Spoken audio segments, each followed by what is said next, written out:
Hi guys, good morning, welcome on फॉर्मा educational hub. इस lecture के अंदर हम लोग न्यूक्लियर फिजिक्स स्टार्ट करने जा रहे हैं, जो कि बीएससी के लिए।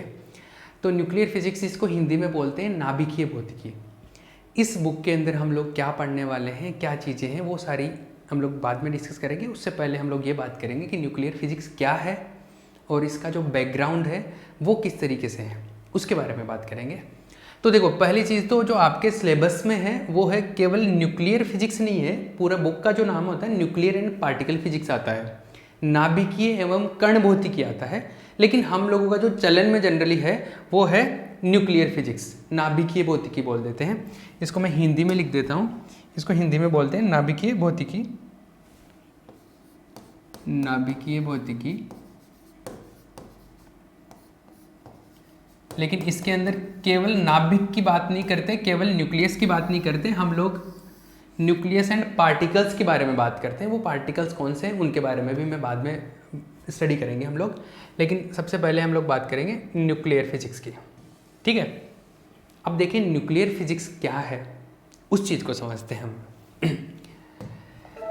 तो बात देखिए ऐसी है कि हम लोग जो दुनिया में देखते हैं, जो भी तारे सितारे, स्टार्स, प्लैनेट्स, धरती, आकाश, या जो भी हम लोग जितनी भी चीज़ें हमने देखी आज तक, उससे बाहर भी एक दुनिया है।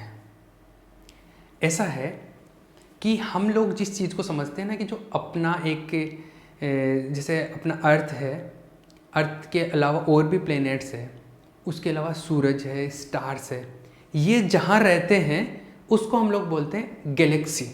और इस गैलेक्सी को हम, अपना जो गैलेक्सी है जिसमें अपने ये स्टार वगैरह रहते हैं, इसको हम लोग बोलते हैं मिल्की वेज, आकाशगंगा।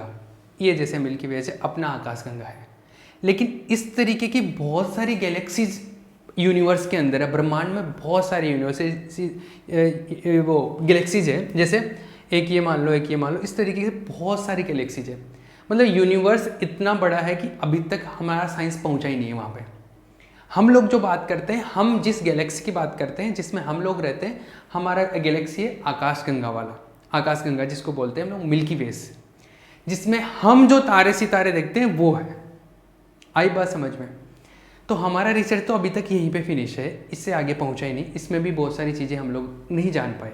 अभी तो ऐसे बोलते हैं कि करीब ऑलमोस्ट हमने 4% चीज़ों को भी ठीक से नहीं जाना है, ठीक है। लेकिन जो भी है, ये है अपना जो पूरी दुनिया की गैलेक्सीज है, उनमें से यूनिवर्स की गैलेक्सीज में अपना एक गैलेक्सी है जिसको हम लोग बोलते हैं आकाशगंगा। और इस गैलेक्सी में भी जो अपना सोलर सिस्टम है, जिसको बोलते हैं हम लोग सौर मंडल, इसके अंदर है सूरज। सूरज क्या है? सूरज एक तारा है, एक स्टार है। तारा या स्टार वो होता है जिसकी खुद की लाइट होती है, खुद की रोशनी होती है, खुद की रोशनी से चमकता है। ये सूरज है। इस सूरज, इस सन के चारों तरफ जो पार्टिकल घूमते रहते हैं उनको बोलते हैं हम लोग प्लैनेट्स, ग्रह। और इनमें ये जो 3rd नंबर वाला जो ये पार्टिकल है, जो ब्लू कलर में है, इसको बोलते हैं हम लोग क्या? ये है अपना गोला, ये 3rd नंबर वाला, जिसको ये ब्लू कलर में, जिसको हम लोग बोलते हैं पृथ्वी, अर्थ है ये है अर्थ। अब हम लोग अपनी बात करने वाले हैं।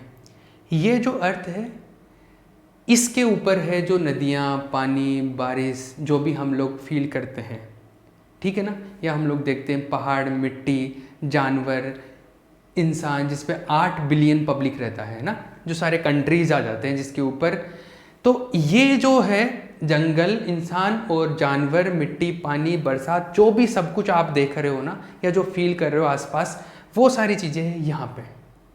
और दुनिया में जो मैंने अभी जो सब कुछ आपको ये जो दिखाई, यूनिवर्स में जो भी चीज़ बनी हुई है वो किससे बनी हुई है? वो तत्वों से बनी हुई है, एलिमेंट से बनी हुई है।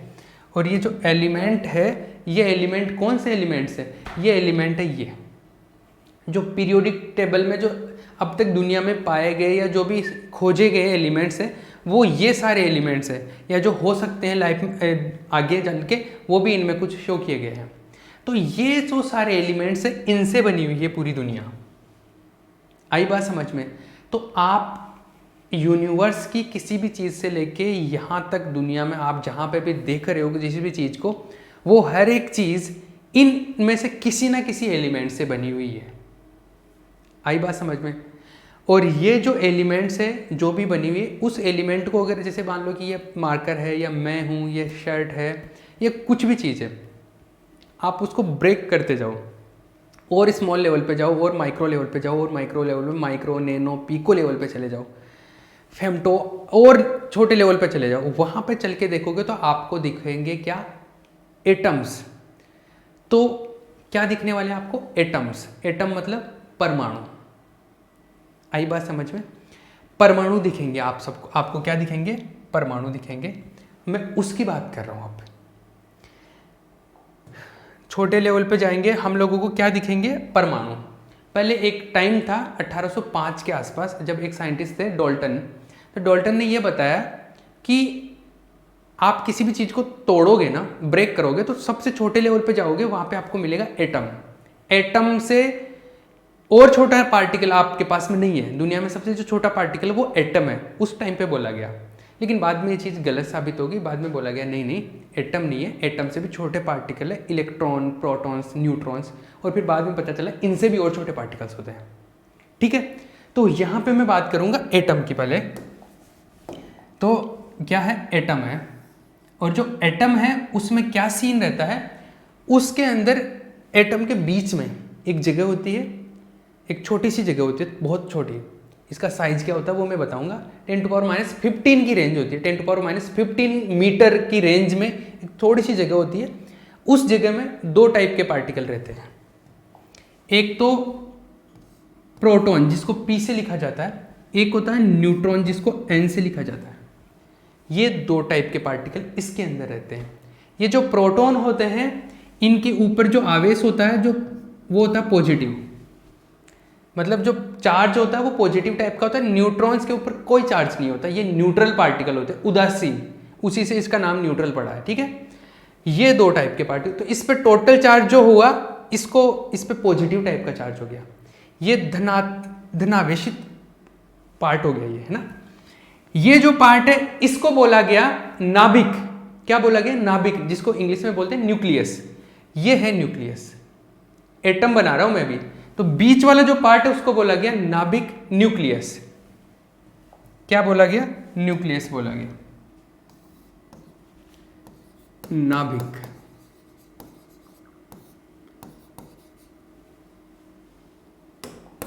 न्यूक्लियस।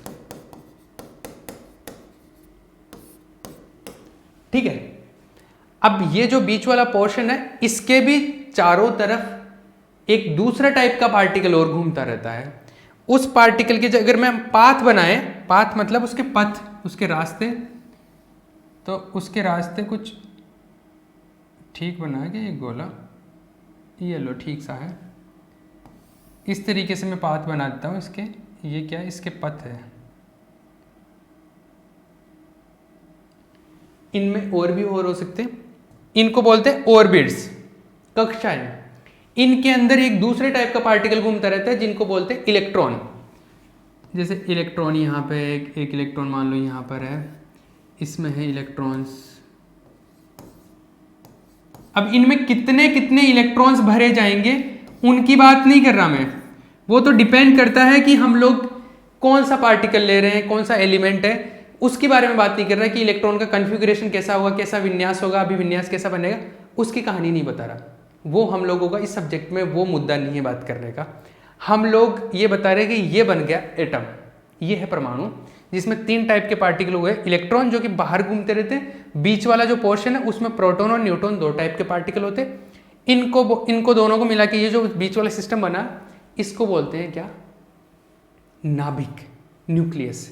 तो जो पूरी कहानी इस बुक के अंदर पढ़ने वाले हैं वो इसकी पढ़ने वाले हैं। इसका मतलब है कि दुनिया में जो भी चीज़ बनी हुई है उसमें एटम है, एटम है इसका मतलब उसमें न्यूक्लियस है। तो हम लोग हर एक चीज़ के बारे में बात कर रहे हैं, न्यूक्लियस के बारे में बात कर रहा हूँ, मतलब मैं दुनिया की हर एक जो चीज़ है उसके अंदर की बात करने वाला हूँ। तो हम लोग बात करेंगे न्यूक्लियस की, नाभिक की।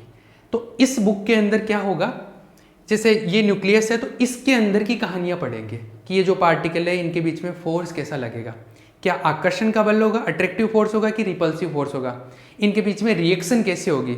मान लो एक न्यूट्रॉन के साथ में एक न्यूट्रॉन मिला दिया जाए तो क्या होने वाला है, एक न्यूट्रॉन को अगर हाइड्रोजन के साथ में जोड़ दिया जाए तो क्या रिएक्शन होने वाला है, अगर एक न्यूट्रॉन को यूरेनियम पे फेंक दिया जाए तो वहाँ पर किस टाइप का रिएक्शन होगा? नाभिकीय विखंडन, नाभिकीय संलयन, फ्यूजन, फिजन, इस टाइप के रिएक्शंस के नाम सुने होंगे। चेन रिएक्शन, श्रृंखला अभिक्रिया, जैसे एटम बॉम्ब जब फोड़ा जाता है तब उसमें जो रिएक्शन होता है, या न्यूक्लियर बॉम्ब जब छोड़े जाते हैं उनमें जो रिएक्शंस होते हैं वो चेन रिएक्शंस होते हैं, और वो इतनी फास्ट होते हैं और उनमें एनर्जी बनती है बहुत ज़्यादा।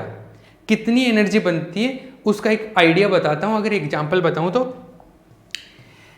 अभी कुछ लिखना नहीं है आपको, मैं बता दूंगा कहाँ से लिखना है, अभी पहले कहानी सुन लो। 1945 में, 1945 में सेकेंड वर्ल्ड वॉर चल रहा था, तो वहाँ पे अमेरिका ने, जापान में 2 सिटीज़ है हिरोशिमा और नागासाकी, तो वहाँ पे कुछ बम गिराए थे। वो बम थे एटम बम।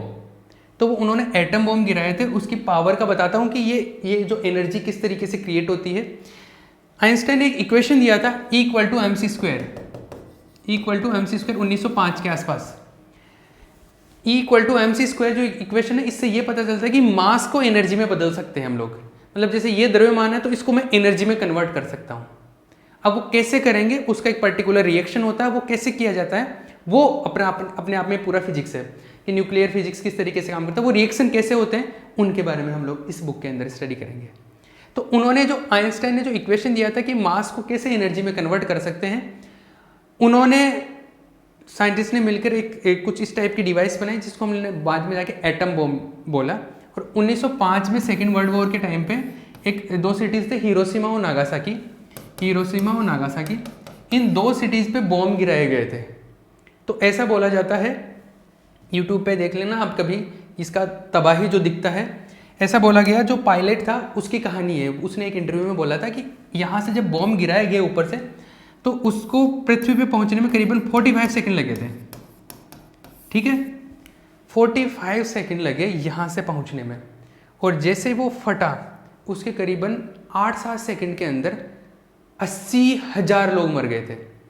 मतलब इतना ज़्यादा विस्फोट होता है उसमें, एनर्जी इतना फास्ट निकलता है, और इतना मतलब आग की तरह एनर्जी निकलता है कि ऐसे। और उसका टेम्परेचर जो उस टाइम पर उस सिटी का टेम्परेचर कुछ हज़ारों में हो गया था, बहुत ज़्यादा टेम्परेचर हो गया था।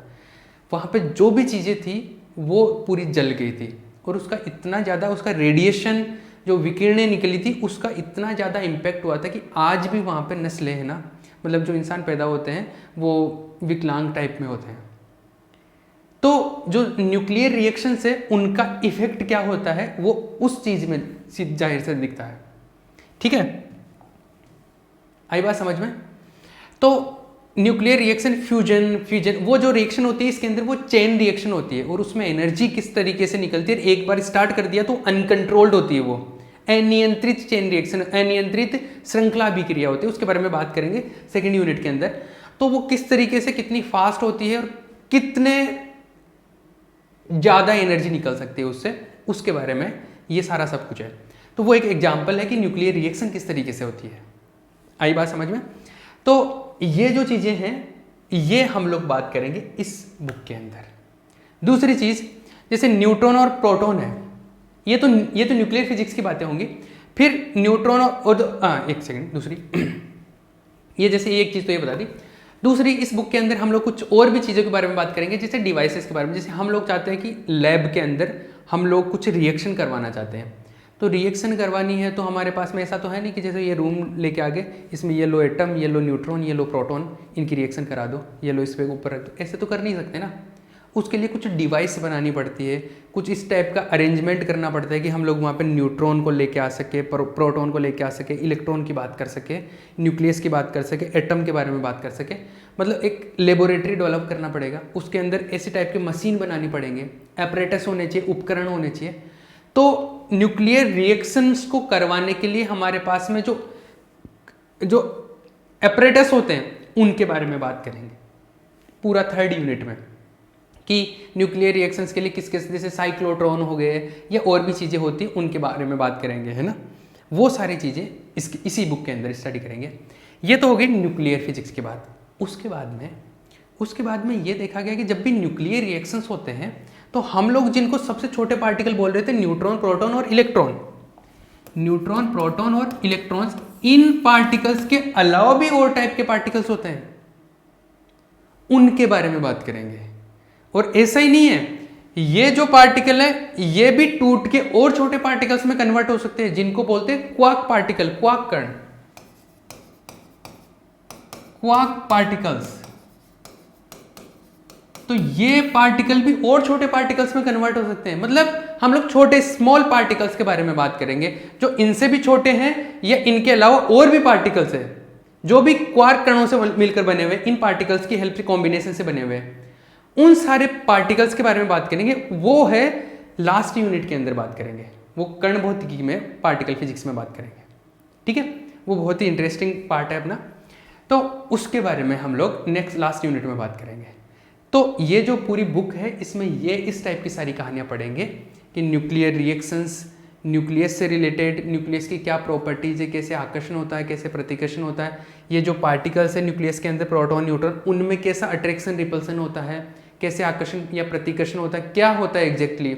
अगर मैं न्यूट्रॉन्स का नंबर बढ़ा दूँ, न्यूट्रॉनों की संख्या बढ़ा दूँ तो क्या होगा, अगर प्रोटॉन की संख्या बढ़ा दूँ तो क्या होगा।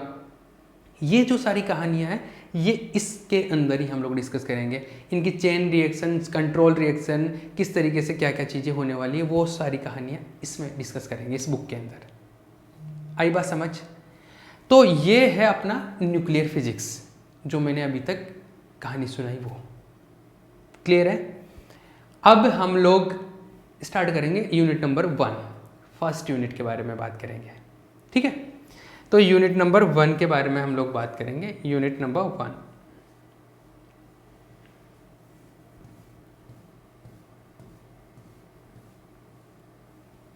यूनिट 1।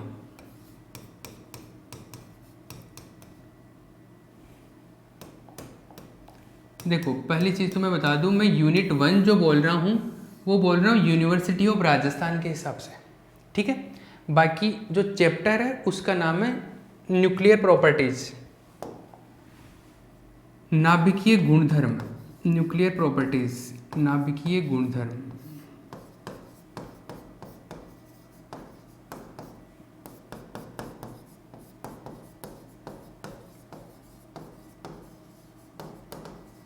मेन जो फंडा है वो आप टॉपिक्स पे ध्यान रखा करो कि टॉपिक्स क्या क्या है।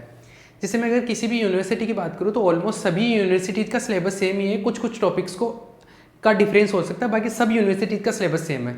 ठीक है, अब सब यूनिवर्सिटीज़ का सिलेबस सेम है लेकिन पेपर पैटर्न थोड़ा थोड़ा डिफरेंट हो सकता है कि किसी में, जैसे मैं यूनिट नंबर 1 बोल रहा हूँ, इसका मतलब है कि यूनिवर्सिटी ऑफ राजस्थान में इसके अंदर जो टॉपिक आएंगे वो कुछ पर्टिकुलर टॉपिक्स हो सकते हैं, लेकिन किसी दूसरी यूनिवर्सिटी में वो टॉपिक जरूरी नहीं कि यूनिट 1 में आए, किसी और अलग अलग तरीके से दे रखा होगा, किसी के चैप्टर वाइज दे रखा है, किसी में यूनिट वाइज दे रखा है। मोस्ट ऑफ जो यूनिवर्सिटी जो होती है उनमें चैप्टर जो होते हैं वो यूनिट्स में डिवाइड कर रखा है सिलेबस को। ठीक है, तो मैं यूनिट नंबर 1 की बात करूंगा जिसमें मैं नाभिकीय गुणधर्मों के बारे में बात करूंगा, न्यूक्लियर प्रॉपर्टीज़ के बारे में बात करूंगा कि न्यूक्लियस के अंदर क्या क्या सिस्टम होता है, वो सारी चीज़ों के बारे में। ठीक है, क्लियर है। ये यूनिट नंबर 1 होने वाला है। अब यूनिट नंबर 1 को हम लोग टॉपिक वाइज एक एक स्टेप चालू करते हैं। पहला टॉपिक स्टार्ट करें। ठीक है, एक बार मैं टाइम का आइडिया ले लेता हूँ, फिर हम लोग टॉपिक फर्स्ट स्टार्ट करते हैं। चलो, ये यूनिट का नाम है नाभिकीय गुणधर्म, न्यूक्लियर फिजिक्स, न्यूक्लियर प्रॉपर्टीज। चलो हम लोग टॉपिक्स को स्टार्ट करते हैं। टॉपिक 1,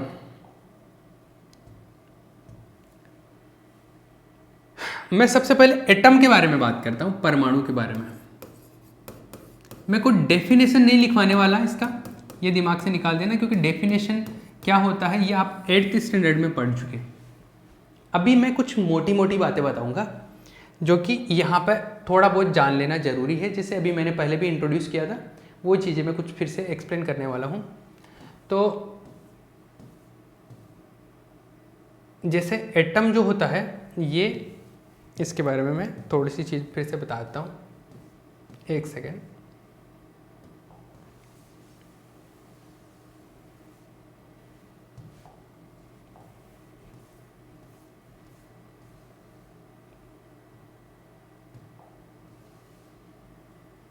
हाँ जी, देखिए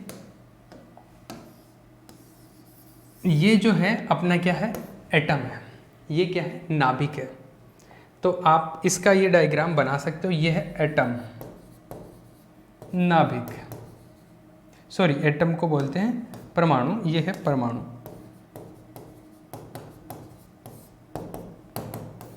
ठीक है, इसका मैं डेफिनेशन नहीं लिखवा रहा कि एटम क्या चीज़ होती है, आपको सबको मालूम है, बट हम लोग ये चीज़ समझ सकते हैं। इसमें 3 टाइप के पार्टिकल हो गए, इलेक्ट्रॉन, प्रोटॉन और न्यूट्रॉन। इनके बारे में मैं हल्का सा लिख देता हूँ। सबसे बाहर जो पार्टिकल है वो है इलेक्ट्रॉन। आपसे कोई पूछने वाला भी नहीं है यहाँ पे कि एटम क्या होता है, ठीक है, ये जानकारी जरूरी है। प्रोटॉन, प्रोटॉन्स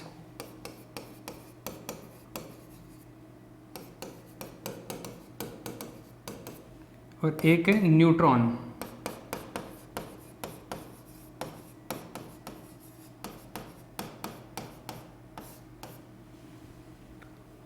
ठीक है, क्लियर है। इसको हम लोग जनरली जो भी है इसको ई से लिख देते हैं, इसको पी से लिख देते हैं, इसको एन से लिख देते हैं। ये छाप लेना जो भी लिखा हुआ है वो, है ना। आप ये पी नहीं छापो तो अभी ठीक रहेगा, इतना थोड़ा ठीक से दिखेगा ये। क्लियर है ये बात है भैया, ये छाप लेना पॉज करके। अब मैं आगे चलता हूँ। अब हम लोग, ये एटम हो गया, सबको समझ आया। आगे बात करते हैं नाभिक की, न्यूक्लियस की। तो लेट्स टॉक अबाउट न्यूक्लियस, नाभिक, जो कि अपना बुक का नाम भी है इसी के बेस पे, नाभिक। अभी जैसे नाभिक क्या हुआ, न्यूक्लियस क्या हुआ, एटम के बीच का वो हिस्सा जो धनावेशित होता है, जिसमें प्रोटॉन और न्यूट्रॉन होते हैं, उसको नाभिक बोलते हैं। न्यूक्लियस किसको बोलते हैं, बीच वाला जो पोर्शन ही तो है एटम का। तो इसकी डेफिनेशन लिखने की ज़रूरत है क्या, नहीं ना, समझ में तो सबको आ रहा है। वैसे इस बुक के अंदर थ्योरी बहुत है, डेरिवेशंस बहुत कम है, थ्योरी है। मतलब जो लिखवाने में काफ़ी टाइम लगने वाला है इस बुक के अंदर, मतलब लिखवाने में। बाकी तो इसमें ऐसा है कि डिफ़िकल्ट नहीं है चीज़ें। तो इसके अंदर 2 टाइप के पार्टिकल है, 2 पार्टिकल है इसके अंदर, एक तो प्रोटॉन पी, एक है न्यूट्रॉन। ये है नाभिक, न्यूक्लियस, न्यूक्लियस है ये, ठीक है। तो 2 टाइप के पार्टिकल है, प्रोटॉन और न्यूट्रॉन।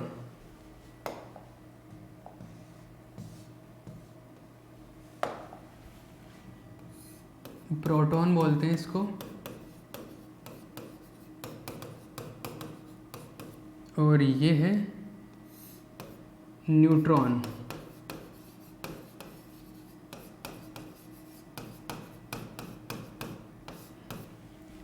क्लियर है। ये जो न्यूट्रॉन होते हैं ये उदासीन कण होते हैं, न्यूट्रल पार्टिकल्स होते हैं। ये होते हैं न्यूट्रल पार्टिकल, उदासीन कण है ये, neutral particle.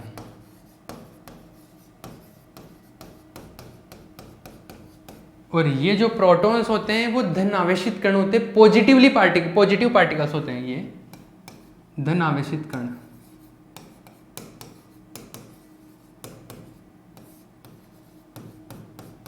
Positive particles, positively charge particle, positive particles. मतलब इन पे आवेश जो होता है पॉजिटिव होता है, इन पे कोई चार्ज नहीं होता, न्यूट्रल होते हैं, ये उदासीन होते हैं, इसीलिए इनको न्यूट्रॉन बोला जाता है, ठीक है। जो प्रोटॉन और न्यूट्रॉन होते हैं ये पॉजिटिव है, ये इन पे चार्ज 0, इन पे धनात्मक आवेश है, इन पे पॉजिटिव चार्ज है। तो टोटल जो चार्ज होगा नाभिक का कैसा होगा, धनावेशित होगा। टोटल नाभिक का कैसा आवेश होगा, पॉजिटिव होगा, धनावेशित। तो ये नाभिक कैसा होता है, नाभिक का मतलब क्या हो गया, न्यूक्लियस का मतलब ये हो गया कि एटम के बीच में एक ऐसा पार्ट जो कि जिसमें प्रोटॉन और न्यूट्रॉन रहते हैं, और उसका जो टोटल आवेश होता है वो धनावेश होता है, ठीक है। पॉजिटिवली चार्ज पार्ट जो है जिसमें प्रोटॉन और न्यूट्रॉन दोनों रहते हैं, उसको हम लोग न्यूक्लियस बोलते हैं, नाभिक बोलते हैं। कहानी समझ में आई ना। ये है न्यूक्लियस की डेफिनेशन, अगर आप लिखना चाहे तो। क्लियर है। तो लिख लीजिए, चाहे तो आप लिख ही लीजिए। किसी ने अगर ये पहले बना लिया हो तो इसके नीचे लिख लेना, अदरवाइज ऊपर लिख लेना। तो लिखिए, the middle portion of atom, the middle portion of an atom, the middle portion of an atom in which protons and neutrons exist, in which protons and neutrons exist. It is a positively charged particle, it is a positively charged part, it is a positively charged part of atom, it is a positively charged part of an atom. ये छाप लीजिए, हिंदी वाले हिंदी के words लिख लेना, English वाले English के words लिख लेना, ठीक है। हिंदी में लिख लिए इसको। परमाणु के मध्य स्थित वह भाग, परमाणु के मध्य स्थित वह भाग जिसमें प्रोटॉन एवं न्यूट्रॉन, जिसमें प्रोटॉन एवं न्यूट्रॉन विद्यमान रहते हैं, जिसमें प्रोटॉन एवं न्यूट्रॉन विद्यमान रहते हैं, नाभिक कहलाता है, नाभिक कहलाता है, ठीक है। बाकी की इंफॉर्मेशन इसके अंदर लिखी हुई है कि प्रोटॉन कैसा पार्टिकल होता है, न्यूट्रॉन कैसा होता है। हाँ, एक और लाइन लिख लीजिए, नाभिक एक धनावेशित कण है, एक धनावेशित भाग है, नाभिक एक धनावेशित भाग है, क्योंकि टोटल चार्ज इसका कैसा होगा, पॉजिटिव होगा, ठीक है। क्लियर है ना? ये इतनी कहानी समझ आई होगी ना। चलो आगे चलते हैं, एक बार टाइम देख लें। टाइम ऑलमोस्ट फिनिश हो गया भैया, विजिबिलिटी ठीक है ना इसमें? चलो ठीक है, जो भी है, टाइम ऑलमोस्ट ख़त्म हो गया है। अभी इसके आगे की चीज़ें हैं वो नेक्स्ट लेक्चर के अंदर हम लोग डिस्कस करेंगे। अभी के लिए फ़िलहाल इतना काफ़ी है। क्लियर है? किसी को कोई भी डाउट हो, कोई भी इंफॉर्मेशन लेनी हो, कुछ भी पूछना हो, तो ये व्हाट्सएप नंबर है और इन पे कॉल भी कर सकते हैं, इन पे कर लेना, ठीक है। डाउट्स वगैरह या जो भी है इसी पे सोल्व कर दिए जाएंगे। क्लियर? फिनिश करें? चलो ठीक है, बाकी की बातें नेक्स्ट लेक्चर में स्टार्ट करेंगे। ये जो पूरा बुक है न्यूक्लियर फिजिक्स का, जैसे अगर यूनिट नंबर 4 को छोड़ दूँ, यूनिट नंबर 4 बहुत लॉजिकल और बहुत ही इंटरेस्टिंग यूनिट है, बहुत छोटा यूनिट है, बहुत कॉम्पैक्ट है, उसमें ज़्यादा लिखवाने का कुछ नहीं है, लिखवाने का बहुत कम है। और उसमें ऐसा है कि करीबन 3 घंटे 4 घंटे की क्लास को अगर अच्छे से समझ लोगे, बाकी के बाद में क्वेश्चन ही क्वेश्चंस होंगे उसमें एक तरीके से, तो 3-4 घंटे की क्लास में पूरा लॉजिक आ जाएगा। उसमें थोड़ी सी चीज़ें ध्यान रखनी पड़ती है, बाकी का पूरा यूनिट मतलब ऐसा है कि आप उंगलियों पे याद रख सकते हो, इतना आसान है। उसमें थ्योरी बहुत कम है, बाकी स्टार्टिंग के जो 3 यूनिट है उनमें थ्योरी पहुँच जाता है, चीज़ें मतलब डेफिनेशंस काफ़ी सारी है, ठीक है। तो यही है सिलेबस में, यही पढ़ना है अपने को। किसी को कोई भी डाउट हो, कुछ भी पूछना हो तो यू कैन कॉल मी, और व्हाट्सएप भी कर सकते हैं आप लोग, ठीक है। चलो ठीक है, ओके।